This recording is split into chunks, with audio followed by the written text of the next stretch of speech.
Hello student, कैसे हैं आप सब। उम्मीद करता हूँ आप सब अच्छे होंगे, मस्त होंगे, बेहतर होंगे, आपकी पढ़ाई भी बेहतर चल रही होगी बच्चों। और आज का हमारा जो टॉपिक है क्लास 11 फिजिक्स में कार्य के विभिन्न मात्रक, जैसे एसआई पद्धति में मात्रक क्या है, सीजीएस पद्धति में मात्रक क्या है, एमकेएस पद्धति में मात्रक क्या है और इनसे किस प्रकार से ऑब्जेक्टिव बन सकता है बच्चों, इसके बारे में चर्चा करेंगे। सबसे पहली बात, वैसे तो कार्य का जो मात्रक है वो दो प्रकार से होता है, एक निरपेक्ष मात्रक और दूसरा गुरुत्वीय मात्रक। इन दोनों मात्रक का चर्चा करेंगे और दोनों में हम सीजीएस और एसआई दोनों पद्धति के बारे में चर्चा करेंगे। तो क्या क्या पढ़ने वाले हैं हम कार्य का। एक पहला आपका निरपेक्ष मात्रक बच्चों, क्या निरपेक्ष मात्रक, और दूसरा जो मात्रक है वो है हमारा गुरुत्वीय मात्रक। गुरुत्वीय मात्रक, ये दोनों मात्रक हम चर्चा करेंगे। और इन दोनों मात्रकों में एक तो हमारा एसआई पद्धति और दूसरा सीजीएस पद्धति, ये दोनों हम चर्चा करेंगे। ठीक है, तो चलिए शुरू करते हैं। सबसे पहले निरपेक्ष मात्रक की बात करते हैं। सीजीएस पद्धति में यदि हम आपसे कहें कि कार्य का मात्रक क्या होता है तो आप बताओगे अर्ग। यदि एसआई पद्धति में कार्य का मात्रक यदि आपसे कहा जाए तो आप बताओगे जूल, कि एसआई पद्धति में कार्य का मात्रक जूल होता है। इसके साथ में मैं सबसे पहले आपसे कहूं कि कार्य का फार्मूला क्या है, तो कार्य बराबर होता है बल गुणे विस्थापन। यानी किसी वस्तु पर हमने बल लगाया और उस बल से जो भी उस पर विस्थापन होगा, इन दोनों का गुणनफल ही कार्य कहलाता है। ठीक है, कोई दिक्कत तो नहीं। चलिए, अब यदि मैं सीजीएस पद्धति की बात कर रहा हूं, सीजीएस पद्धति में यदि मैं कह दूं कार्य का मात्रक तो कहोगे सर अर्ग। ठीक है, और यदि बल का मात्रक तो डाइन, क्या डाइन। और जो हमारा विस्थापन है, विस्थापन का सेंटीमीटर, हम सीजीएस में बात कर रहे हैं। ठीक है, अब देखिए परिभाषा आप कैसे दोगे। यदि क्वेश्चन आ जाए कि एक अर्ग को परिभाषित कीजिए, ऐसे ही क्वेश्चन ऑब्जेक्टिव में आता है और बच्चों से बनता नहीं है। एक अर्ग को परिभाषित कीजिए। यदि किसी पिंड पर या किसी वस्तु पर एक डाइन का बल लगाया जाए, एफ का मान है बल। ठीक है, एक डाइन का बल लगाया जाए और एक डाइन के बल लगाने से, ठीक है, एक डाइन के बल लगाने से उसकी दिशा में उसका जो विस्थापन हो 1 सेंटीमीटर हो तो किया गया कार्य एक अर्ग कहलाता है। देखो, यदि आपसे परिभाषा मतलब फार्मूला बन रहा है तो आप परिभाषा आसानी से निकाल सकते हो बच्चों। समझो थोड़ा सा, यदि किसी पिंड या किसी वस्तु पर एक डाइन का बल लगाया जाए तो उसके दिशा में, किसी भी दिशा में जा रहा है, सेम दिशा में या अपोजिट दिशा में या लंबवत, तो यदि बल की दिशा में उसका विस्थापन 1 सेंटीमीटर हो, यदि किसी पिंड पर एक डाइन का बल लगाने पर बल की दिशा में उसका विस्थापन 1 सेंटीमीटर हो तो जो किया गया कार्य होता है एक अर्ग कहलाता है।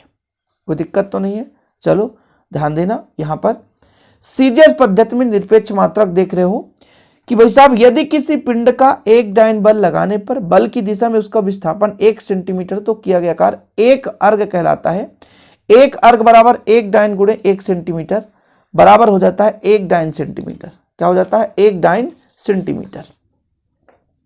तो यहां तक क्लियर है कि हमारा भाई साहब 1 डाइन सेंटीमीटर किसे कहेंगे कि किसी वस्तु पर एक डाइन का बल लगाया जाए तो उसका विस्थापन 1 सेंटीमीटर हो तो उसे हम किया गया कार्य 1 डाइन सेंटीमीटर या एक अर्ग कहेंगे। ठीक है, चलिए अब हमारा है एसआई पद्धति में या एमकेएस पद्धति की बात करेंगे।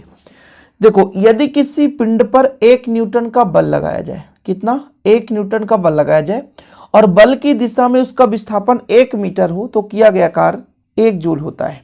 ये कैसे परिभाषित करोगे? तो हमने आपको बताया बच्चों कि जो W होता है वो F गुणे S। अब ये जो 1 जूल कब कहलाएगा? यदि वस्तु या पिंड पर 1 न्यूटन का बल लगाए। एसआई पद्धति में बल का मात्रक न्यूटन होता है और विस्थापन 1 मीटर हो।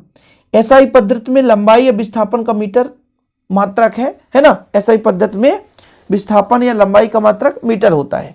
तो जब 1 न्यूटन का बल लगाया जाए किसी पिंड पर या किसी वस्तु पर और उसका विस्थापन बच्चों 1 मीटर हो रहा हो तब उस पिंड पर किया गया कार्य 1 जूल कहलाता है। क्या कहलाता है? 1 जूल कहलाता है।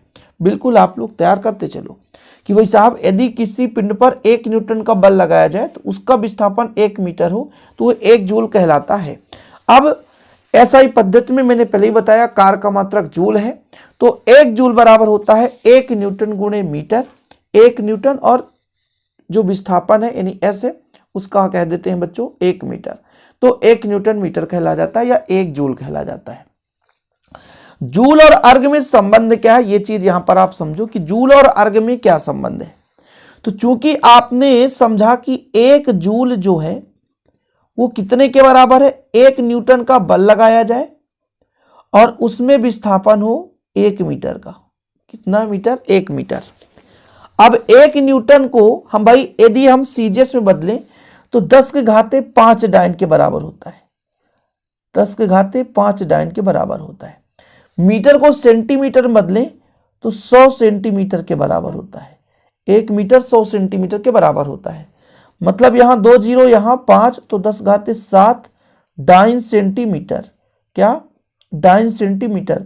और डाइन सेंटीमीटर ही अर्ग है, यानी 10 घाते 7 अर्ग बच्चों।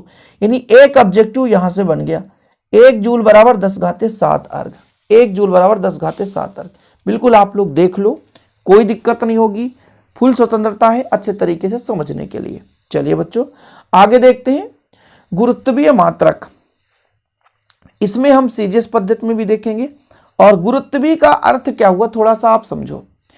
जिससे कोई वस्तु गुरुत्व के अधीन गिर रहा हो तो उस पर नीचे की ओर एक आकर्षण बल लगेगा, भार जिसे बोलते हैं ना, भार है ना, जितना भार होगा उतना बल नीचे की ओर, mg है ना, किसी वस्तु पर mg भार नीचे की ओर लगता है। तो सीजीएस पद्धति में कार का गुरुत्वीय मात्रक जो है ग्राम सेंटीमीटर होता है। कार का ग्राम सेंटीमीटर क्या होता है, ग्राम, भाई भार है इसलिए ग्राम सेंटीमीटर क्या हो जाएगा, ग्राम सेंटीमीटर हो जाएगा। यदि अब देखो ग्राम सेंटीमीटर हो गया, तो यदि किसी पिंड पर, ये ग्राम है ना, तो 1 ग्राम भार बल लगाने पर, भार हो जाएगा नीचे, 1 ग्राम भार बल लगाने पर उसकी दिशा में उसका विस्थापन 1 सेंटीमीटर हो। अब देखो फार्मूला वही है, कहीं दूसरे जगह से हम फार्मूला नहीं लाएंगे बच्चों। F बराबर Fs, बस यहां पर जो हमारा F है ये बल है, बल जो है, ये जो बल है वो mg, गुरुत्व के अधीन mg, गुरुत्वाकर्षण के अधीन mg बल लगाता है भाई साहब, ये mg। तो इसलिए तो बोला गया कि जब किसी पिंड पर 1 ग्राम भार बल लगाया जाए, 1 ग्राम, ये भार mg होता है, 1 ग्राम भार बल लगाया जाए तो बल की दिशा में उसका विस्थापन 1 सेंटीमीटर हो। कितना सेंटीमीटर, 1 सेंटीमीटर।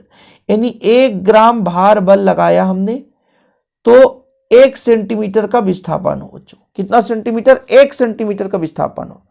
तो वही जो किया गया कार्य होता है वो 1 ग्राम सेंटीमीटर कहलाता है। क्या, 1 ग्राम सेंटीमीटर कहलाता है। फिर से ये कैसे लिखोगे, W बराबर Fs है।